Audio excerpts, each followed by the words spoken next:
در روی پرده کعبه این آیه نوشته شده بوده. فخری رازی آوردگی بوده. فخری رازی حج میره که در بالای همه پرده های کعبه آیات ها نوشتگی هم. یکم آیت انمین آیت بوده. کدام آیت بوده؟ نبئ عبادی انی انا الغفور الرحیم. حبیب محمد خبر که بنده ها که من خدای بخشنده و مهربانم. در در کعبه نمی آیت در یکم آیت نمی نوشته بوده. خبردارشان کن من به اندازه بخشنده و مهربانم و من هنوز و همیشه دلخوشم. بندگانم را آگاه کن که من بخشنده و مهربانم. این آیه را میگم من خواندم فخری رازی و خودم گفتم که تا مردن من دلخوشم و خرسندم که خدا در در کعبه این آیه نوشته. نبئ عبادی بنده ها ما خبر که حبیبم من بخشنده و من مهربانم. اینا ناامید نشوند، من میبخشم همشه. من همشه گناهاشون میگذرم. بعد از اون حضرت فخری رازی آورده است که کاش که در مسئله ایمان رنگ میوه فروش ها میشیدیم. گفتین چه خیل؟ گفتن میوه فروش در دست یک دستمالچه‌اش میوه ها را تازه کرده است، ای برمونده است، پوسیده هاش ای بر پرتوخته است. میوه را ای بر پرتوخت، پوسیده هاش ای بر. کاش که گفته ایمان همین خیلی ضرر و فایدهش جدا میکردن. لیکن رویی یا سیاه اینا در مسئله ایمان خیلی نیستن. برای دو دانه پول و دو میوهش هم جدا میکنن، اما پروای نماز ندارن، پروای جمعه ندارن، پروای یگان کلمه خوب ندارن، حتی پروای قرآن ندارن. اینا فخر. کاش که گفته دینداریشون هم خیلی میشه. هر روز گفته پریبار کرده ایسا میوه های خوشلکی فروشمو پوسیدگیاش برمانده ایسا در کار نیست میگه برده پرتا، اما گفته در ایمان ای کارو نمیکنم. نمیگه که کار برای ما ضرر داره یا فایده، نمیگه که کار پگه گوری مرا میسوزانه، نمیگه که روز ما چند ایمان ای دست دادم. یگانگر نیست، محاسبه نیست. بعد از او فخر رازی آورده یک بار با خمام که سوال بسید. من خودم خمام سوال میتیم یگان بار حلال خندیدگیم یا نه؟ همین خنده حلال هست یا نه؟ امروز 99% خنده حرامه. خنده حلال نداریم ما. یگان خنده حلال های ملائکه ها میخندیدیم، ملائکه ها گریه میکردیم، ملائکه ها تبسم میکردیم. پیامبر اکرم خندیدگی هست یا نه؟ ابوبکر صدیق خندیدگی هست یا نه؟ پیامبر اکرم گاه می خندیدن، دندانای شکاریش هم میتافتیم، گاه همونم خندیدگی به دستیم. یک بار مرده در رمضان با زنش نزدیکی میکنه، پیش جناب پیغمبر میبیه، حدیث در امام ترمذیه. بعد از او قصه میکنه که آخه کردم، پیغمبر میگه که 60 آدم باید طعام تی نمیتونم. ایمان فقیر کس این کن آن کن این کن، این میگه هم خیل 2 ماه پی روزه بگه و ما ضعیفم نمیتونم. و میگه در پیش یک همه خرمچه خرما داشت، گویا اینم خرما داشت در مردم مدینه صدقه کرد. ای فرستاده خدا در همین بین کوههای مدینه ایمان فقیر آدم نیست. من همین قزیندگی دارم که پیامبر تبسم کرد میگم اینجا گو خیر برخورد بخره که خدا عافیت میکنه. توی خیلی مهربان بودن، همین خیلی هزلا میکردن حضرت. هزلم در داخل ثواب بود. ما خنده حلال نداریم، حلال نمیخندیم. یا مضحکه چی میمون باز میخندونم، ما همه خندمون گناه های باور کنی، همش گناه های همون میخندیم. او همه خنده حلال میشه و یا نه؟ البته میشه. خشا با حال آدم آتش خندونه. امام زازان روایت میکنه شبا چنان درس میخونم، همین خیلی درس میخونم که اوج شکوهی علم آموزیمه. در سر نماز تهجدم دعا کردم که خدا علمم ته، برکتم ته، در زندگیم آسودگیم ته، زبانی برقم ته، قلم تیزم ته، هدایتم کن، دل علما را از من خرسند گردان. التجا میکنم پروردگار منم علمای ربانی گردان. دعا کرده میگه همین حالت میگه در سر جای نمازم غنابم بردن، مردی از آسمان فرامد گفت امام زازان این دعاهای کردگی تا همش یک طرف به طفیل برادرت قبولش کردیم. دعا را من کردم چخیل به طفیل برادرم؟ میگه همون مرقدی در بحث خستم گفت که برای که برادر در تجارت آمد شترش بست دست روش شش درآمد که پدر در بالای بسترش ایستادگی ای روغن گرفت و پای پدر تمالید بعد از او پشتای پدر تمالید حاضر نموده پدر تا چقدر خندانده است خنده پدر حلال ای کسی آتش خندانه خنده حلال بوده آتش خندانده ای گفت ما دیدیم که برادرت همین خیلی خدمت پدر تا کرده است با عبادتی تو قیاس کردیم آتش در پاجیقی محتاج است در روغن مالی محتاج است در خنداندن محتاج است اما این کاری که تو کردی خدا در یگون تی محتاج نیست با تو فعل برادر در خدمت آتش کرد دعات قبول شد ایجام خست میگه در حال رفتم خانه پدر ما هوی میکنه میگه پدرم خدی دادرم خندیده شدیم خنده های حلال ما امروز خنده حلال نداریم برای همین اینقدر مشکلات داریم بالای سر مونده لیکن فخر رازی گفت است که من رفتم در کعبه دیدم که همین آیت نوشتگی یکم آیتش نبی عبادی بندام خبر کن اینی من تاکید من انا الغفور الرحیم خدای بخشنده و مهربانم اگه بخشنده و مهربانه ای رحمتش امید داریم روایت می شود حضرت حسن بصری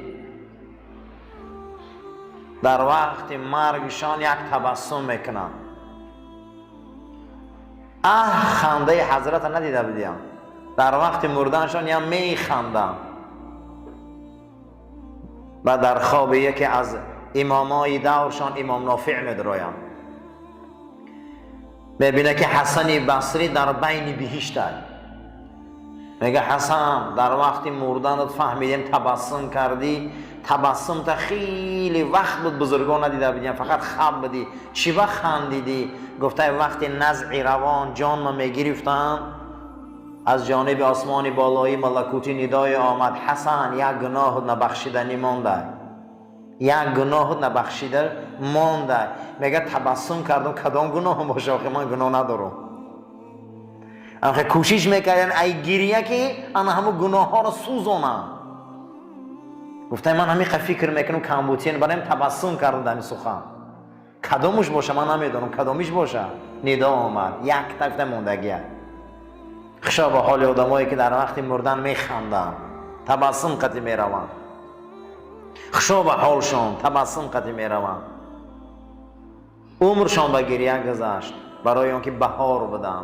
همیشه بهار بدن عزیزا هر انسان برای گناه کردگیش اگر گریه میکنه اجر و مکافاتش نزد خدا در نو از مادر به دنیا آمده نو التائب من الذنب کمن لا ذنب له کسی از گناهاش توبه میکنه او گناه نداره برای همین همیشه همین حدیث پیش نظر بیاره انین المذنبین احب الی من تسبیح المسبحین حدیث قدسی بده خداوند گفته حبیب محمد صلی الله علیه و سلم گریه گناهگارای از بنده ها نزد من بهتر ای تسبیح گوینده ها که با گریه میکنن اشک میریزانن همیشه باید خواهی که گناه در نزدت بد تابه خواهی که فحشا در نزدت بد تابه خواهی که کنایه‌های بد و افلاس در نظرت بد تابه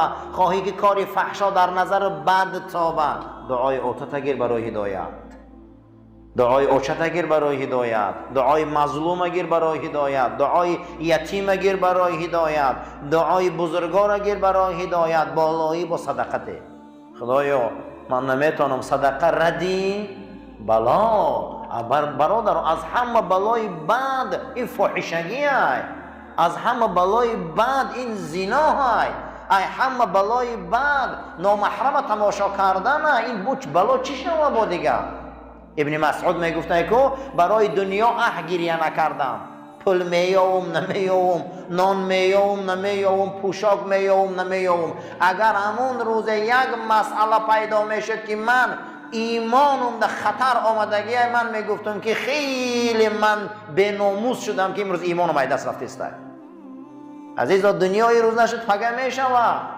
این سال پول که نیافتی سال دیگه میابی این سال کارت نشد سال دیگه میشود، لیکن در یگان جا نگفته که امروز ایمان نشد پگه میشود. ایمان که این دست رفت میره با او. حضرت میگفت از کو وقتی یک کار در مسئله ایمان میبیام من گریه میکنم که من این کار به ایمان کرده است. تماشای کار حرام رو به ایمان میکنه. حضرت امام شافعی وقتی کتاب میخونده، کتاب وقتی حوی میکرده، این پره کتاب با دستمالچه میپوشونده، این پرش میخونده، یا این پرش میپوشونده، این پرش میخونده، برای آن که اگر چشمش در کجای میغلطیده اذیت میکرده. منم خیلی ذهنی بلند داشته حضرت امام شافعی.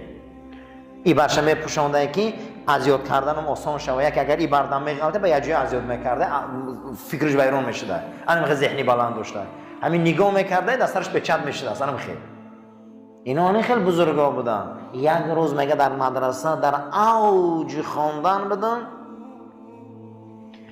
یک ترقص پا برآمد از همون حجره کلمه از همون آینه بیرون کردم تیریزه که یک زن قدم زنان رفته است، صدای پاش در کوچه بلنده. همین نظر کردم که در وقت قدم زدنش از بجولک همون ساق پاش یک وجه نمایان شد.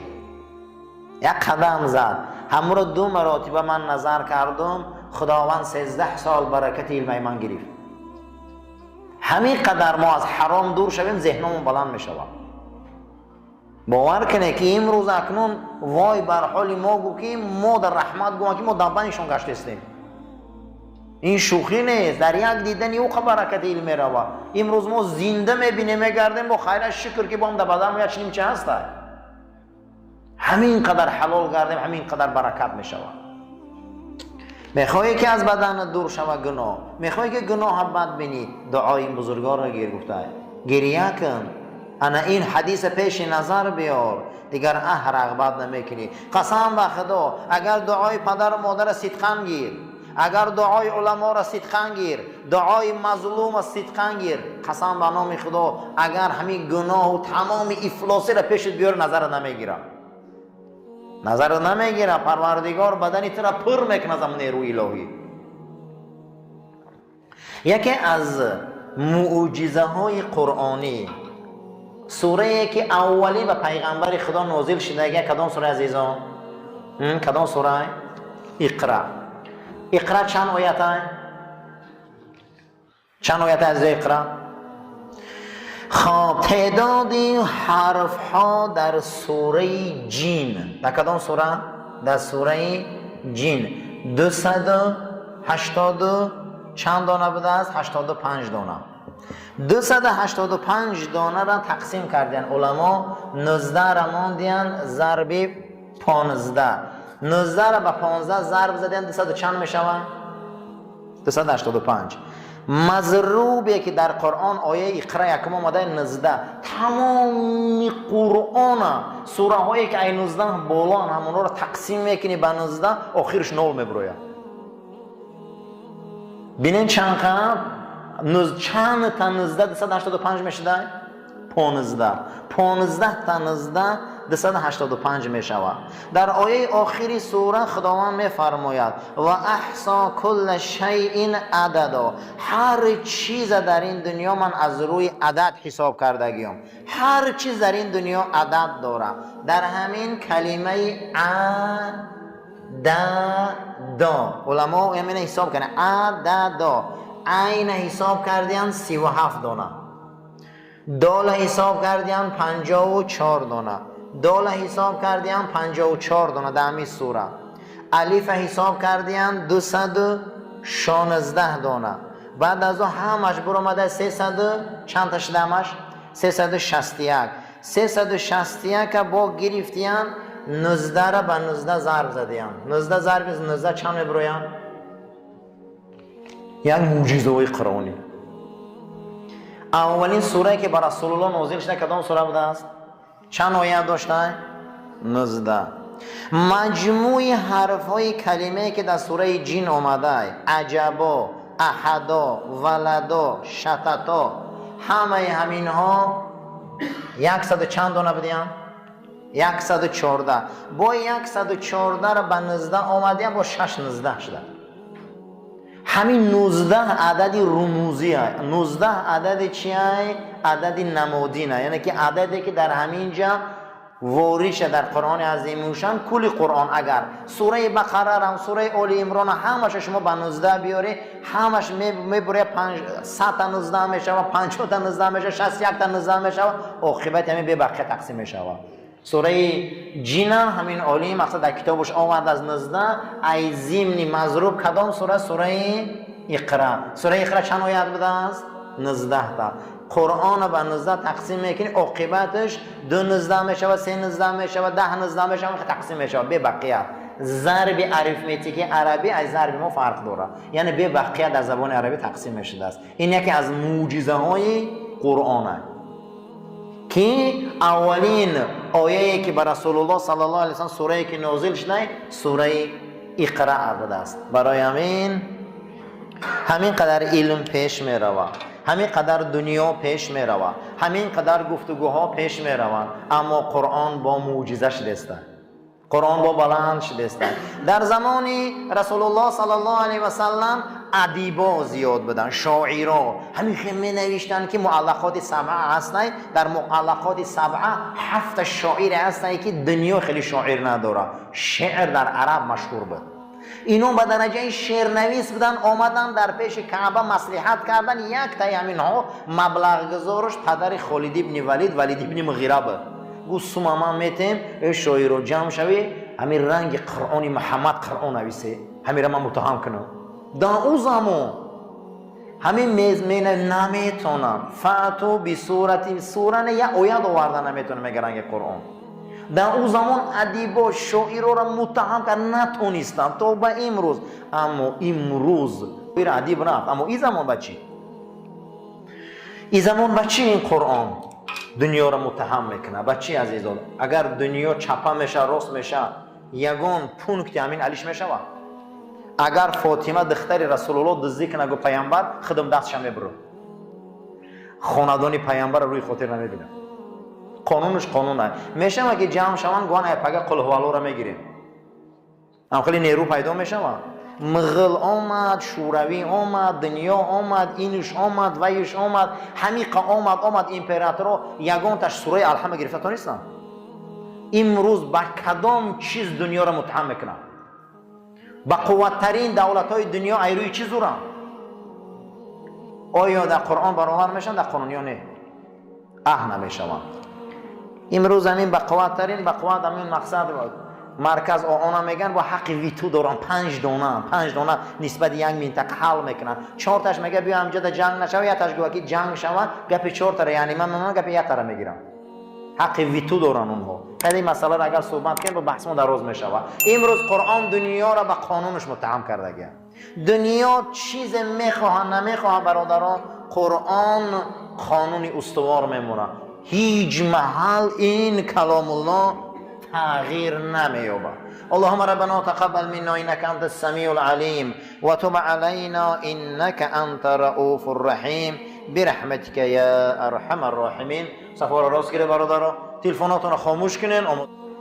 رسول الله صلی الله علیه و سلم فرمودند انما الاعمال بخواتم، عملها را به آخر عمر ورق زنه. یا آدم در آخر عمرش بسیار آدم خوب میمره، آدم اهل کلمه میمره، آدم اهل مسجد میمره. این بهشتیه. ما سرنوشت رو کار نداریم، آخر عمر چقدر میگذره. از آن پس حالت در شما ایجاد می شود که شما گریه کنید، شما صدقه، شما از بزرگا دعا گیره، شما پدر و مادرتان خرسند کنه، شما از مظلوم دعا گیره. برای ایمان قلب سختان خداوند قلب شما را ملایم میکنه، نمک ایمان برای شما میچشانه. یکم گریه قلب ملایم میکرده، دویم صدقه، سوم دعای بزرگا، چهارم دعای پدر و مادر، پنجم دعای مظلوم. شما گیره میگه چما دیلاتو ملایم نمیشده، چما گیریه نمیکنه، گیریه میکنه شما دعای اینا رو گیره. در قلب شما احساس پیدا میشود، قلبای شما ملایم میشود، گناهای شما بخشیده میشود. از همه چیزی بزرگ لذت ایمان خداوند شما میتید. طاعتاتان لذت پیدا میکنن. گناهان و لذت تمام گناه در نظر شما شوم میشود. همین دعای پدر و مادر میگیره آدم یا نه؟ را صدقاً قلب دامن شگی اوچا یا دعایی ته که همین خدا ایمانی من کامل کنه، شما نمیداده دعا. یا دعایی ته که خدا من هدایت کنه، شما نمیداده. آدما با دعای مادر اولیا شدن مثل بایزید.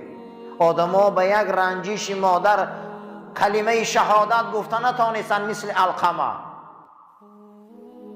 این دعای پدر و مادر هم بهشت هم دوزخ هم عزت هم آبرو. دعای پدر و مادر یک شب راه 100 شب میکنه. دعای پدر و مادر 100 شب راه یک شب میکنه. برای همین هیچ محل از دعای این بزرگا به نصیب نشوی. علما رو دعا شگیره در حق پدر و مادر، در حق قلب و توفیق ایمان. اکثریت بزرگان اولیاءها دعا دادن، علما دعا دادن، بعد از دعای اینها بسیار پیشروی ها کردن. وقتی که دلت ملایم نیست، وقتی گریه کردن نمیتونی پیش خدا دا، گریه کردن نمیتونی ای گناهات، صدقته. یتیما را سرش سیله کن. جناب پیغمبر صلی الله علیه و سلم حدیث گوهربار شده امام بخاری روایت میکنن.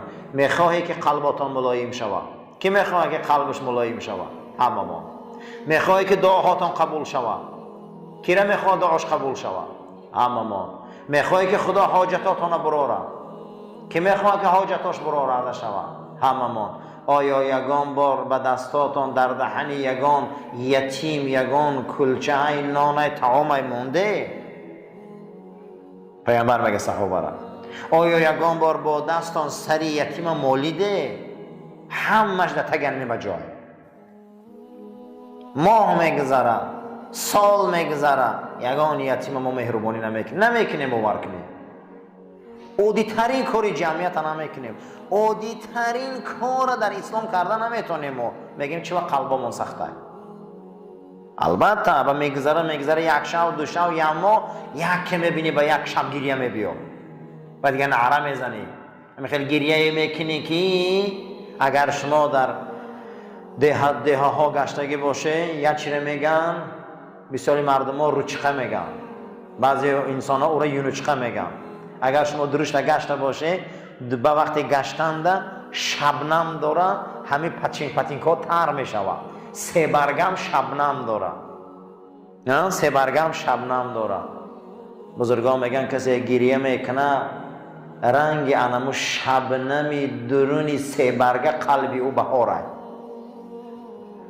کسی گریه نداره او 3 برگه به شبنمه. 3 برگه به شبنم ببینی زهر شده ویرون میشوه، اما 3 برگه های شبنم دار میری بدنا تر میشوه. کسی گریه داشته اگر در دلش پیش خدا ده قلب او رنگ 3 برگه سبز بده.